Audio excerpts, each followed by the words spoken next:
زکریا علیہ السلام کو جو بڑھاپے میں اولاد ملی ہے تو کیا آپ یہ سمجھتے ہیں کہ انہوں نے بڑھاپے میں دعا مانگی تھی صرف؟ ظاہر ہے وہ تو ساری زندگی مانگتے رہے ہوں گے نا بھائی. زکریا علیہ السلام کو اولاد کی خواہش تو اسی وقت سے تھی جب سے ان کی شادی ہوئی تھی. اسی وقت سے اولاد مانگ رہے تھے کہ مجھے اولاد چاہیے, مجھے اولاد چاہیے, میرا والی وارث چاہیے, میرا والی وارث چاہیے. لیکن پوری زندگی دعا قبول نہیں ہوئی, مگر آپ مایوس نہیں ہوئے. بھائی ہمارا کام ہے مانگنا, مانگتے رہے مانگتے رہے مانگتے رہے مانگتے رہے. لیکن اللہ کی عادت ہے جب دیر سے قبول کرتا ہے نا تو پھر میں نے بتایا نا سود بھی لگتا ہے, جو حلال سود ہے سود بھی لگتا ہے. اللہ نے دیر سے قبول کی مگر پھر ایسا بیٹا دیا جو سب پہ بھاری ہے. کہا کہ پھر ایک بیٹا ملے گا مگر وہ سب پر بھاری ہوگا. ذکر رحمت ربک عبدہ زکریا, پوری سورہ مریم میں اللہ نے حضرت زکریا کا تذکرہ کیا, ابتدا وہاں سے کی. تیرے رب کی اس رحمت کا ذکر ہے جو اس نے اپنے بندے زکریا پر کی. اذ نادا ربہ نداء خفیا, جب انہوں نے اپنے رب کو چپکے سے پکارا. چپکے سے شاید اس لیے پکارا کہ اگر میں سب کے سامنے دعا مانگوں گا تو لوگ مذاق اڑائیں گے کہ بوڑھے کو کیا ہو گیا, بال سفید ہو گئے ہیں, بیوی بانجھ بھی ہے, بوڑھی بھی ہے, اور اس عمر میں کیا مانگ رہے, اللہ سے دعائیں مانگ رہے. خفیہ, چپکے سے جا کے اللہ سے کہہ رہے. قال رب انی وہن العظم منی واشتعل الرأس شیبا, اے اللہ مجھے پتہ ہے میری ہڈیاں بوسیدہ ہو گئیں, مجھے پتہ ہے کہ میری ہڈیاں بوسیدہ ہو گئیں, میرے سر کے بال سفید ہو گئے. واشتعل الرأس شیبا ولم اکن بدعائک ربی شقیا, مگر میں تیری رحمت سے مایوس نہیں ہوں, مجھے پتہ ہے تو دعائیں قبول کرتا ہے.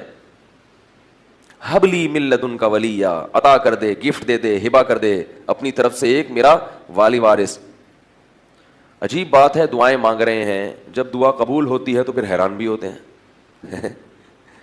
اللہ تعالیٰ نے حضرت زکریا پر وحی کی. آپ بیت المقدس میں نماز پڑھ رہے تھے محراب میں, مسجد اقصی میں. مسجد اقصی بڑی زبردست مسجد ہے, ہزاروں پیغمبروں کی قبریں ہیں وہاں اور ہزاروں پیغمبروں نے نمازیں پڑھی ہیں وہاں.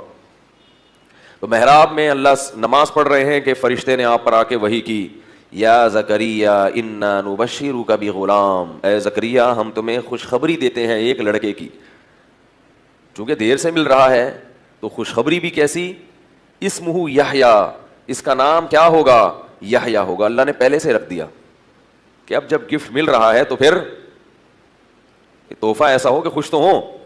لم نجعل لہ من قبل سمیہ, اے زکریا اس سے پہلے اس نام کا کوئی بھی دنیا میں نہیں گزرا. اب جب خوشخبری مل گئی, قال ربی انا یکون لی غلام, اے اللہ میرے کہاں سے بیٹا پیدا ہو جائے. وہی پھر مانگ کیوں رہے تھے, میرے کہاں سے بیٹا پیدا ہو جائے گا, میں تو بڈھا ہو گیا. وامرأتی عاقر, اور میری بیوی کیا ہے, بانجھ. جوانی میں بانجھ ہوتی ہے تو اولاد نہیں ملتی, اب تو بوڑھی بھی ہو گئی, اب کیسے اولاد ہو جائے گی. قال کذالک, فرشتے نے کہا اللہ کی طرف سے ایسا ہی ہوگا. قال ربک, تیرے رب نے ایسا ہی کہا ہے. وقد خلقتک من قبل ولم تک شیئا, اے زکریا اللہ نے تجھے بھی پیدا کیا ہے, تو کچھ بھی نہیں تھا, کچھ بھی نہیں تھا, آدم سے وجود میں لے آیا. تو بوڑھوں کو جوان کر کے اولاد نہیں دے سکتا. حضرت زکریا کی اللہ نے دعاؤں کے مختلف الفاظ ذکر کیے. لا تذرنی فردن, اے اللہ مجھے تنہا نہ چھوڑ. مجھے دیکھو زکریا علیہ السلام اکیلے نہیں تھے, بنی اسرائیل تھے آپ کے ساتھ ایمان لانے والے, مگر اولاد نہ ہونے کو تنہائی سے تعبیر کیا ہے. یہ بات سمجھ میں نہیں آتی تو گوروں کو جا کے دیکھو, سب کچھ ہے مگر بڑھاپے میں تنہا زندگی گزارتے ہیں. آپ کی تنہائی آپ کا اہل و عیال, آپ کا خاندان دور کرے گا. دوست احباب تنہائی اور وحشت کو دور نہیں کرتے. تو یرثنی ویرث من آل یعقوب, اللہ فرماتے ہیں کہ ہم نے کیا کیا, زکریا علیہ السلام کو کہا کہ آپ تو کچھ بھی نہیں تھے اور ہم نے آپ کو پیدا کیا, تو بڑھاپے میں اولاد نہیں دے سکتا. اب اللہ کی طرف سے خوشخبری جب آ گئی نا, اتنے خوش کہ جلدی, کہ اب جلدی چاہیے, اللہ کی نعمت ہے, جلدی چاہیے. اولاد نرینہ کے لیے یا ویسے بھی اولاد کے لیے زکریا علیہ الصلوۃ والسلام کی دعا ہے, ربی لا تذرنی فردا وانت خیر الوارثین. اسی طرح سورہ فرقان میں آخری رکوع میں جہاں سورہ فرقان ختم ہو رہی ہے, اس سے آخری رکوع میں جہاں سورت ختم ہو رہی ہے اس سے ایک دو آیتیں پہلے ہے, ربنا ہب لنا من ازواجنا وذریاتنا قرۃ اعین واجعلنا للمتقین اماما. یہ دعا پڑھنی چاہیے. ویسے بھی 2 رکعت صلاۃ الحاجت پڑھ کے اللہ تعالیٰ سے دعا مانگنی چاہیے اپنی زبان میں. کوئی وظیفہ پڑھنا کوئی ضروری نہیں ہے, اللہ تعالیٰ سے دعا مانگنی چاہیے کہ اللہ تعالیٰ نیک صالح اولاد نرینہ دے. ہماری بھی دعائیں ہیں ان کے لیے, اللہ تعالیٰ ان کو نیک صالح نرینہ اولاد دے. بہت بہت شکریہ.